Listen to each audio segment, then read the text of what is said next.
सभी को नमस्कार। अम्मा भगवान शरणम। श्री कल्की गुरुकुल में आप सभी का स्वागत है। श्री कल्की के दिव्य उपस्थिति को बुलाते हुए प्रार्थना करेंगे।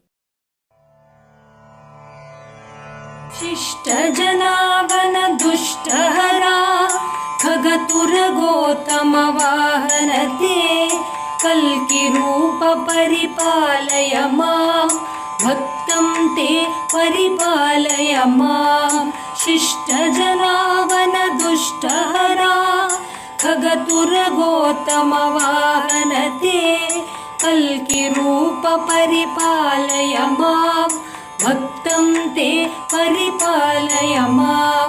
शिष्ट जनावन दुष्ट हरा खगतुर गौतम वाहन ते कल्की रूप परिपालय मां भक्तं ते परिपालय मां।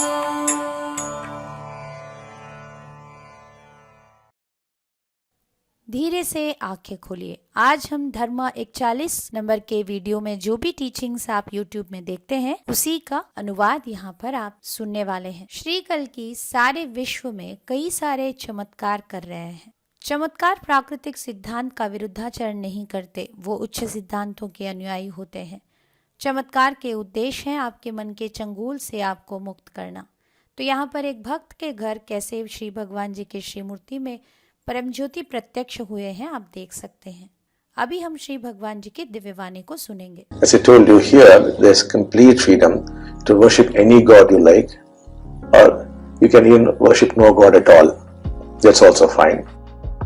You could follow any teaching. It could be Buddhist teaching, it could be Christian teaching, it could be Islamic teaching. That also is fine. And you could follow any ritual or any practice. That also is fine. So these things are personal things, and they are yours. We are only technicians here who do something with your brain and body. That's all. We have nothing to do with your mind. That's yours. So there are a lot of Christians who come here, there are a lot of Muslims who come here. Anybody? We have Buddhist monks who come here from Japan. So anybody can come. All that is required is they must have the passion to end their suffering. They must be conscious of their suffering, and there must be a passion to end their suffering. That is the only qualification. You could be an atheist, you could be a Marxist, you could be anybody. जब पूछा गया कि मुक्ति के लिए योग्य कौन है, श्री भगवान जी ने इस तरह कहा। जैसे हमने आपको बताया है, यहाँ पर पूर्ण रूप से स्वाधीनता है कि आप किसी भी भगवान या आप जिनको पसंद करते हैं उनको आप पूजा कर सकते हैं, या आप किसी को विश्वास ही नहीं करते वो भी चलेगा। आप किसी भी प्रकार की टीचिंग को मान सकते हैं। आप बौद्ध धर्म के हो सकते हैं, ईसाई हो सकते हैं, मुस्लिम हो सकते हैं। आप किसी भी शिक्षा को अनुसरण कर सकते हैं, वो भी ठीक है। किसी भी प्रकार की पूजा विधि, अभ्यास, साधना सब ठीक है। ये सारी चीजें आपके अपने हैं, व्यक्तिगत हैं। हम केवल यहाँ पर आपको मदद करने के लिए हैं, क्योंकि आपके मस्तिष्क और शरीर में कुछ करना होगा। बस हमें आपके मन से कुछ लेना देना नहीं है, क्योंकि वो आपका है। यहाँ पर बहुत सारे ईसाई, मुसलमान, जापान से बुद्ध सन्यासी आते हैं, कोई भी आ सकते हैं। बस इतना ही ज़रूरी है कि क्या आप अपने दुख को समाप्त करना चाहते हैं, क्या आप अपने दुख के बारे में सचेत हैं और इसे समाप्त करने के लिए आपके अंदर प्रबल इच्छा है, तो आप योग्य हैं। यही एक योग्यता है। फिर चाहे आप नास्तिक हो या मार्क्सवादी हो या आप कोई भी हो। मुक्ति पाए हुए व्यक्ति जीवन को कैसे जीते हैं, श्री भगवान जी से अभी हम सुनेंगे। The awakened one lives in the moment. The unawakened one lives in the past or the future. हमारे पंचेंद्रिय मस्तिष्क इस तरह से संरचित किया गया है कि ये हमें हर प्रकार से आनंद का अनुभूति देते हैं। इसीलिए एक छोटा सा शिशु जीवन को पूर्ण रूप से अनुभव करता रहता है। उनके पंचेंद्रिय वास्तविकता जैसा है वैसे ही बिना मन के हस्तक्षेप के अनुभव करते हैं। इसीलिए वहाँ पर ये सुंदर है, ये बढ़िया है, ये शानदार है, ऐसे बोलने के लिए कुछ है ही नहीं, क्योंकि वो पूर्ण रूप से एक अनुभूति है। वो कुछ भी हो सकता है। वो पानी का ग्लास हो सकता है, या आपका बेटा, आपका दोस्त, कोई भी सुंदर, या आपकी पत्नी के बातें, कुछ भी।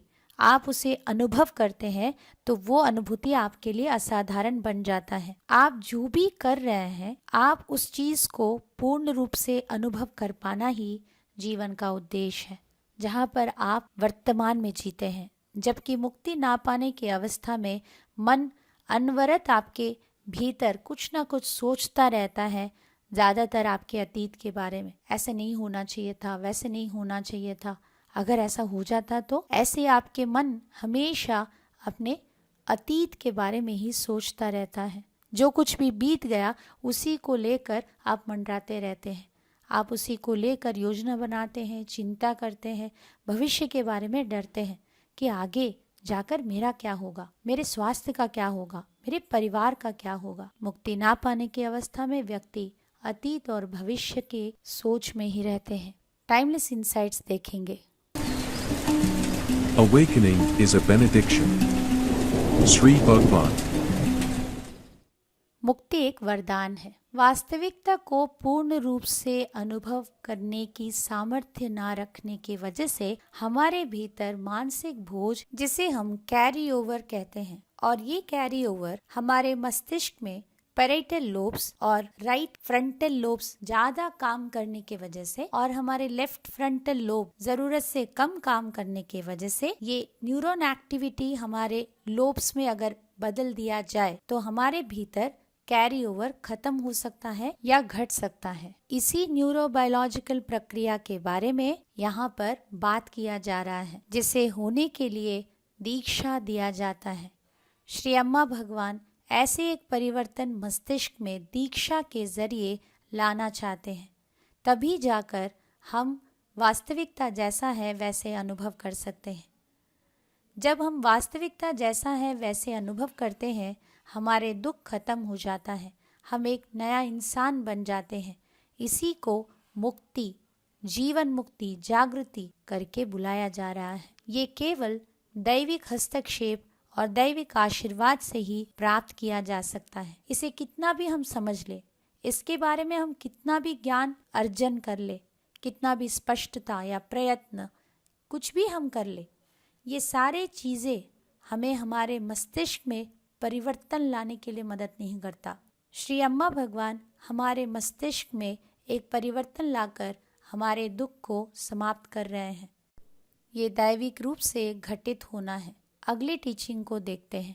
एकत्व हासिल करने की या अभ्यास करने की स्थिति नहीं है, ये प्राप्त करने वाला एक वरदान है। अगला टीचिंग देखेंगे। आज तक आप जिस प्रेम के बारे में, दया के बारे में जानते हैं, हृदय पुष्पित होने से जिस प्रेम के आभास होता है वो संपूर्ण रूप से भिन्न है। जब किसी का हृदय पुष्पित होता है तब वो सही प्रकार के प्रतिक्रिया दे सकते हैं। हृदय पुष्पित होकर ये प्रेम प्राप्त करने के बाद भी मुक्ति ना पाकर लोग रह सकते हैं, किंतु जब उनका हृदय पुष्पित हो गया वो मुक्ति के लिए बहुत निकट चले जाते हैं, कभी भी वो जीवन मुक्ति प्राप्त कर सकते हैं। इसीलिए हृदय पुष्पित होना आध्यात्मिक पथ में बहुत महत्वपूर्ण है। और आप धन की उपार्जना हेतु चारों ओर अवसर को देखने लगेंगे। सभी चीजें, सभी कनेक्शंस, कॉन्टैक्ट्स, ब्रेक थ्रूज, सभी चीजें आपको पर्याप्त धन की उपार्जना के लिए मदद करेंगे। आप ऐश्वर्य चैतन्य को प्राप्त करेंगे। ऐसे में आप हर चीज को ऐश्वर्य के रूप में अनुभव करना शुरू करेंगे। अभी हम श्री परम ज्योति के चमत्कार को देखेंगे। আমি ইটালির তুরিন থেকে গিলিয়ানা ফেরো বলছি। দাঁতের ডাক্তারের চেম্বারে বসে ডাক্তারের জন্য অপেক্ষা করতে করতে আমি মনে মনে খুবই ভীত এবং চিন্তান্বিত বোধ করছিলাম। তখন নিজেই নিজেকে বলি, আমি এখন এখানে আছি, আমার স্বচ্ছন্দ এবং আরাম বোধ করা উচিত, এবং আমি সেটাই করলাম। কয়েক মুহূর্তের জন্য আমি ঘুমিয়ে পড়েছিলাম। তখনই কিছু একটা ঘটে যায়, কারণ আমি যখন চোখ খুলি তখন আমি উপলব্ধি করি যে সবকিছুই কিরকম পরিবর্তিত লাগছে। আমার মন সম্পূর্ণ শূন্য ছিল। রাস্তায় যখন আমি কোনো মানুষকে দেখছিলাম, আমি শুধুই তাকিয়েছিলাম, কারো সম্পর্কে কোনো রকম মূল্যায়ন করছিলাম না। সেই দিন থেকে আমার জীবন আমূল পরিবর্তিত হয়ে যায়। এখন প্রয়োজন ছাড়া অতীতকে কখনোই টেনে আনা নয়, ভবিষ্যৎ সম্পর্কে কোনো প্রত্যাশা নয়, কোনো দুঃখ ভোগ, কোনো অপরাধ বোধ নয়, কোনো ভীতি, কোনো মূল্যায়ন বা কোনো রকম তুলনা করার মানসিকতাও আর নেই। সব কিছুর সঙ্গে সংযোগ এবং নীরবতা আছে। আমি পরিষ্কার দেখতে পাই আমার বিভিন্ন ব্যক্তিত্ব বিভিন্ন ভূমিকায় কাজ করছে। কাজ ফুরলেই কোনো রকম যোগাযোগ ছাড়াই তারা সম্পূর্ণ অদৃশ্য হয়ে যায়। অন্যদের কোনো রকম বিচার বা মূল্যায়ন করার মানসিকতাই আর নেই। গ্রহণযোগ্যতা বা অনুমোদনের কোনো প্রয়োজন আমার মধ্যে আর আসে না।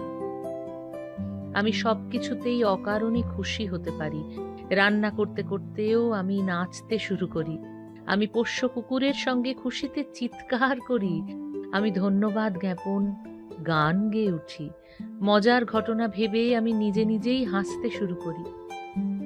যখন আমি প্রকৃতির মধ্যে থাকি, আমার সন্নিহিত গাছ, ফুল, লতা, ঘাস, ফল, পশুদের আমি ধন্যবাদ জানাই। এদের প্রতি যখন নিষ্ঠুর আচরণ করা হয়, আমি করুণা বোধ করতে থাকি।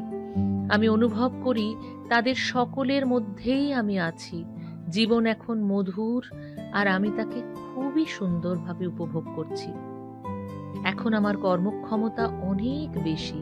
নিজের দায় দায়িত্ব পালনে আমি এখন অনেক বেশি মনোযোগী এবং ক্লান্তিহীন। কোনো অর্পিত কাজ পালনের জন্য আমাকে কোনো কঠোর পরিকল্পনা করতেই হয় না। খুব অনায়াসে সহজেই সেগুলোর আমি সমাধান করে উঠতে পারি। আমার শরীর স্বাস্থ্য এখন চমৎকার। যদি বা কোনো অসুখ করে, আমি তা সহজে মেনে নিই এবং তা থেকে শিক্ষা নিই। আমার শরীরকে আমি পবিত্র মন্দির বলে মনে করি এবং তার উপযুক্ত যত্ন আমি নিই। অন্যদের সঙ্গে সম্পর্কে যে সংঘর্ষ ছিল, এখন তা সম্পূর্ণ সহজ হয়ে গেছে, কারণ এখন কারো সম্বন্ধে কোনো মূল্যায়নই নেই। অন্যের মনোভাব আমি এখন আরও স্পষ্ট বুঝতে পারি এবং তাদের কাছে আমি এখন অনেক সহজলভ্য। আমি এখন বুঝতে পারি প্রত্যেকেই তার অবস্থানে সঠিক। প্রত্যেকের জন্য আমি মমতা বোধ করি এবং কাউকে পরিবর্তিত করতে চাই না।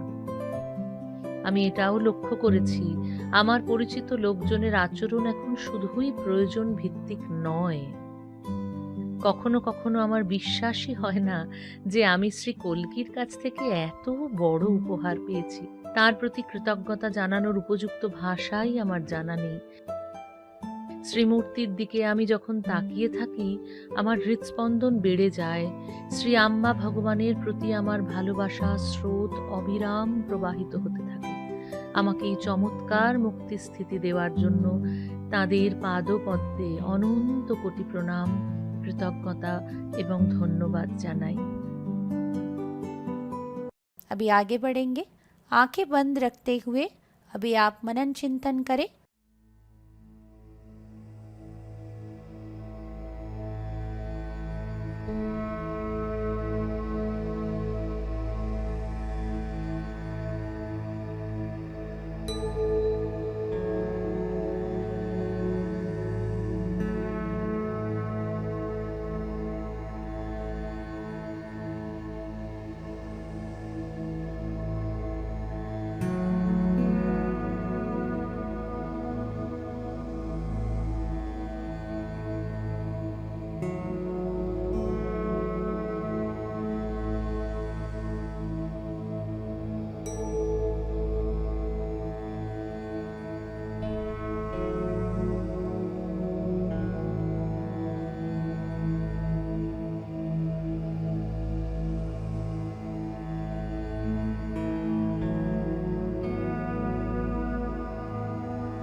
प्रार्थना के समय श्री कल्की से अनुरोध कीजिए, आज के ज्ञान आपके लिए व्यक्तिगत रियलाइजेशन होने के लिए प्रार्थना करें।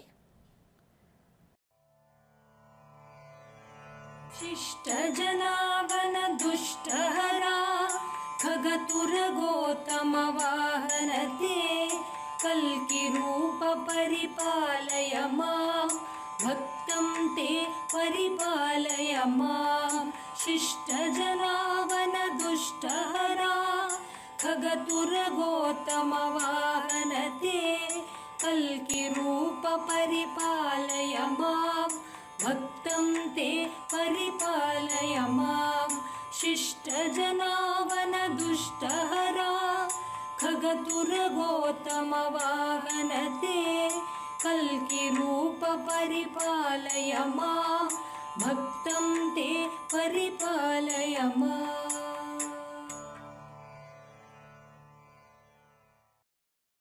इस भजन संकीर्तन में भाग लेते हुए श्री कल्की से जुड़ते हुए उनके दिव्य चैतन्य को अनुभव करें।